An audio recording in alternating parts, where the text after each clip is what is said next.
Given the popularity of the Legend of Zelda series, I find it unlikely that anyone needs an introduction to it. So instead, I will introduce you to my love for it. For those who don't know, The Legend of Zelda: A Link to the Past was my first game ever. I played it sitting on my dad's lap way back in the early 90s. Later on, I would sit next to my grandpa and play Ocarina of Time around its release. My fondness for this series is immeasurable, but unlike some people in my situation, that makes me much more critical of the series as a whole. Hot take, I did not like Breath of the Wild. The game itself wasn't bad, but it never felt like Zelda to me. The only two characters I liked were Sidon and Riju, and honestly, in fairness, I probably only liked Riju because she was cute. In hindsight, she didn't really have much of a personality either. The story was questionable and uninteresting, and the climax left a lot to be desired. It really felt like a completely different game with a Legend of Zelda skin. My favorite games in this series are Majora's Mask and Twilight Princess, so I'm fine with them changing up the formula, but something just didn't feel right about Breath of the Wild. The only game in the series I liked less than Breath of the Wild was Wind Waker.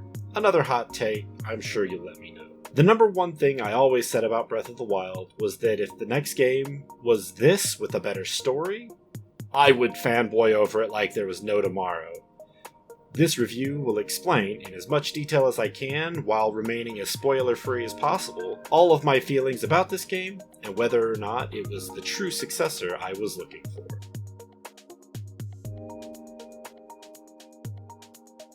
As far as the visuals are concerned, it's not much different from Breath of the Wild. I will say some of the cinematics do get pretty epic, but overall the visual feel has remained the same.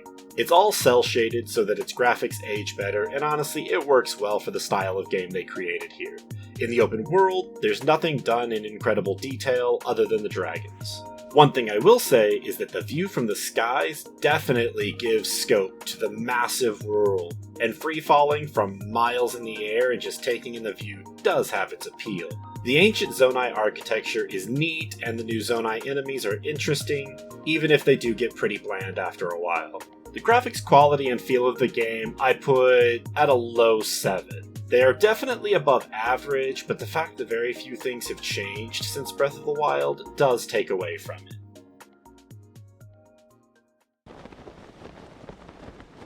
The sound design in this game is pretty well done. Again, most of it is just copied from Breath of the Wild, but it works well. There are only two things I really need to point out, especially for those who know my very strong opinions from Breath of the Wild. Firstly, is that the ambience is back instead of music, which definitely takes away from the Legend of Zelda feel that I like so much. They have done a little bit more music, so you can occasionally get a song, but for the most part, it's just the background instrumentation that you don't even realize is there unless you're listening for it. The other, possibly more important thing. We've been descending for a while now. These tunnels are deeper than I thought. What could be down here? Zelda's voice. Let me be 100% clear. I do not dislike the voice actress that plays Zelda, nor do I dislike her voice in general. I just don't feel that the voice suits Zelda. I will say over the course of the game, it did grow on me. I'm no longer in the position that her voice literally takes away from the game for me. She does play the part well, and I did begin to settle toward the end, especially since she definitely feels more emotional and like a real person this time around. This was worth pointing out since I know I'm not alone in my feelings toward her voice. For the sound design as a whole, I'll put it at a 6. Again, above average, but barely. I expect more epic feelings out of my mainline games in the Legend of Zelda series, and overall, sound does not do this like some of the more iconic Legend of Zelda games do.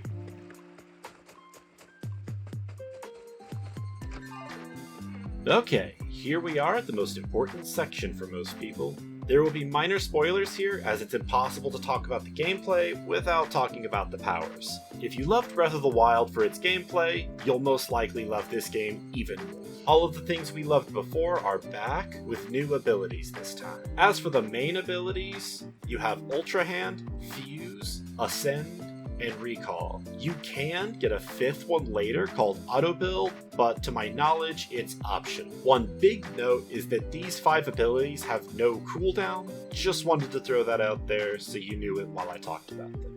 Ultrahand is the bread and butter for this game, and the one you'll most likely be using the most. You can essentially take anything in the world that you can move and attach it to another item that you can move. There are so many contraptions that can be made from this. You will be using this ability to make bridges, vehicles, barricades, and so much more. The next ability is Fuse.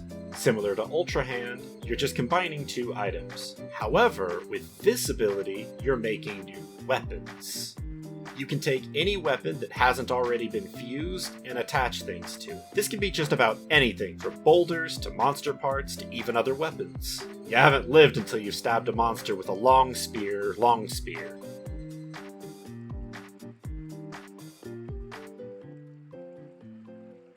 The durability system is still the same as it was in Breath of the Wild, but with this ability, you can turn even sticks into actual weapons that do damage. Third ability is Ascend. This one at first seems niche, and I guess it kinda is. However, the more I use it, the more useful it gets. Essentially, if there is a relatively flat surface a short distance above your head, you can ascend to the top of it. A neat little ability combo you can do is to place a platform above your head and then use Ascend to go through it. I recommend playing around and seeing what all you can use it on. You never know when you'll end up somewhere that you are not supposed to be. The last required ability is Recall. This ability takes any object you can manipulate and reverses its momentum in time. This ability is probably the least used, but this does not make it useless. My personal favorite trick to do with it is to lift a platform in the air with Ultrahand, drop it, then use Recall while standing on the platform so it actually reverses and lifts you into the air with it. You can even use it to throw boulders and other similar items back at enemies when they try to throw them at you.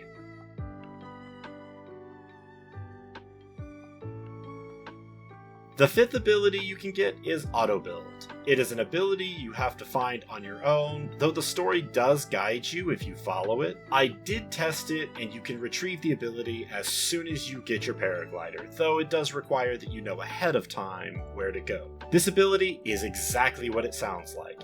It allows you to recreate things that you've built in the past using Ultrahand. You can also pick up blueprints. This is not a necessary ability. However, one thing that makes it incredibly good is that you can spend a specific resource you find in the game called Zonaite and create objects that are found in the builds. Most things cost a small amount, but there are a few that are pretty expensive. There are some items in the game that you can use with Ultrahand that require battery power. There are a ton of these throughout the game. There are portable flamethrowers, fans, laser beams, rockets, and that's just a few. They are what make the Ultrahand ability most fun, and I think some of the things people will come up with will be an incredibly interesting adventure in itself. This part here has a small spoiler, so feel free to skip ahead to the abilities themselves, or even to the score if you would like to remain spoiler-free. I will give a few seconds before I say it, so this isn't an ambush.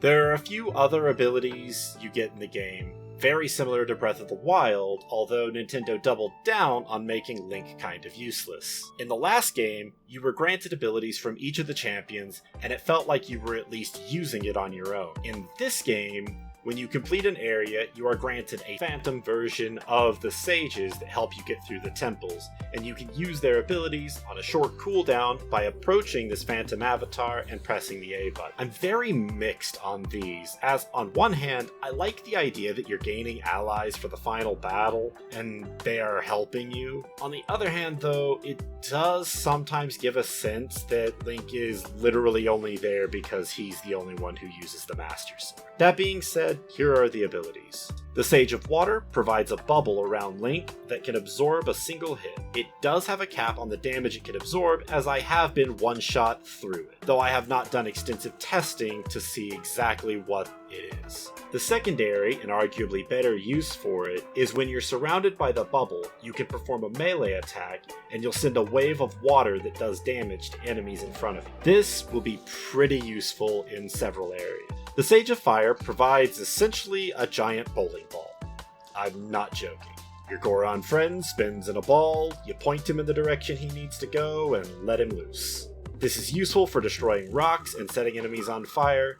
However, be careful what you destroy with it, as I have never been able to retrieve materials from anything he has destroyed, so you can't use it for mining. The Sage of Wind is slightly less useful than Diet Falco from Breath of the Wild. I suppose Nintendo learned from that mistake. He can create a gust of wind that you can use to reach harder to reach areas horizontally.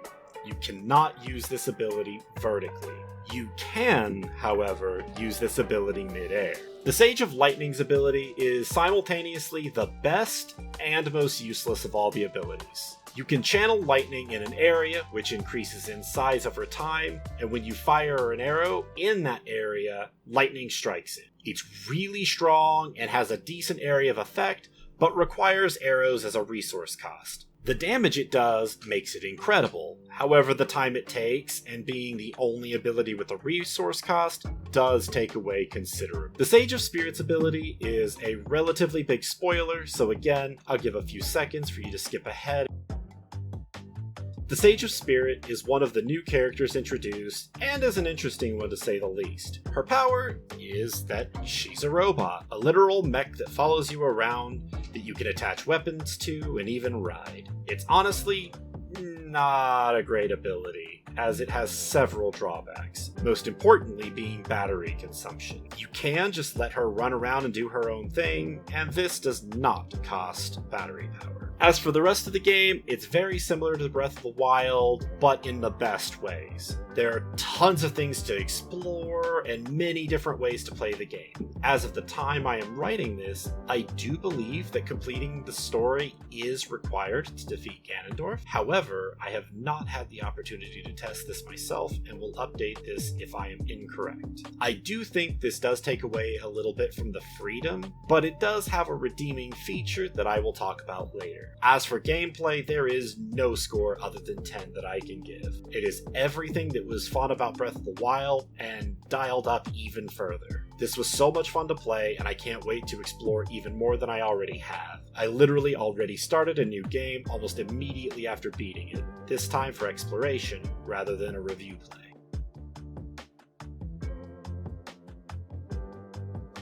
Let's just get this out of the way. The score for length is 10. There is no question. Even if you run through the story from start to finish and ignore all side stuff, you're still probably looking at 20 to 30 hours of gameplay, especially your first time. The tutorial island alone is around an hour to an hour and a half at least. Right now, I have about 60 hours into it. My first playthrough was around 45. If you take away a couple of hours for various bio breaks, and maybe a couple for getting distracted by side quests, that puts us around 40 hours for my first playthrough. There are so many little side quests and hidden areas, and with there being 3 maps to explore, so much area to cover. The map is just as big as it was in Breath of the Wild, only now there's a sky map and an underground map, the latter of which has about the same full surface area as above ground. The sky is considerably smaller as far as explorative areas, but there's still a ton of things to do and find. Many world boss type enemies and minion camps to destroy, and so much more. Not to mention, Korok seeds are back, so have fun with that. This game has so much potential, and I can't wait to explore all the areas I missed on my way through the first time.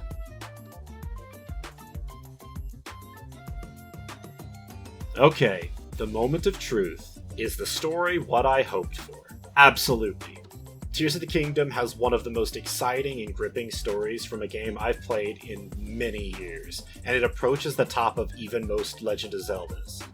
From the story aspect alone, I would put this game in my top 5, if not my top 3. I was actually gripped by what was going on with Zelda as well as what was going on in the other various areas of the game. I'll try my best to avoid spoilers, but this is about the story, so you might just want to skip. This is one of the most epic storytellings in gaming right now. and it does have a few twists that you might not see coming. That being said, there are a couple of things that you will see coming, and one thing I have to get off my chest. Firstly, the game tries to fake you out about Zelda being evil throughout the entire first 3/4 of the game. This might get people whose first Legend of Zelda was Breath of the Wild or Tears of the Kingdom, but anybody who has been in the Zelda-verse for any amount of time knows that this literally cannot be the case. Zelda literally cannot be evil unless they want to give me a game explaining how she always has been evil and playing us from the very beginning. If they don't give me this,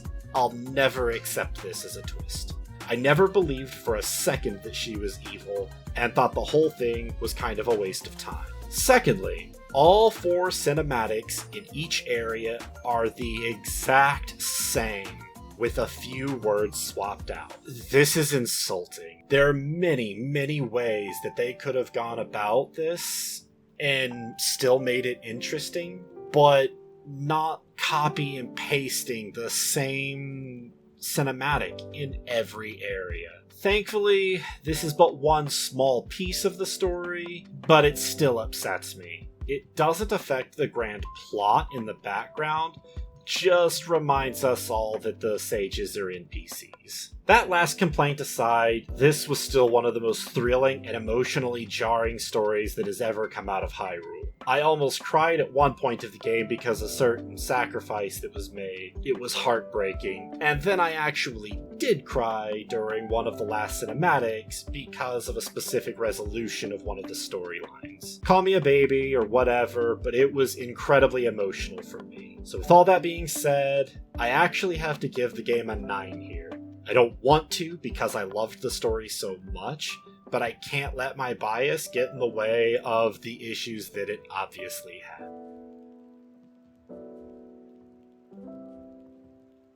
I talked a lot about how amazing this game is, but I did try to do my best to acknowledge its faults, at least the ones that I'm aware of. With a 7, a 6, 2 10s, and a 9, this brings our total score to an 8.4. I absolutely recommend this game to anybody who likes puzzles and or adventuring. Tears of the Kingdom is everything I wanted from Breath of the Wild and then some. I do intend on releasing more videos in the future, but let's see what life has in store for me before I commit to too much. I'm hoping that I can get my life together and start streaming on my Twitch channel as well, so cross your fingers for that. For now, thank you all for watching, and have an amazing day.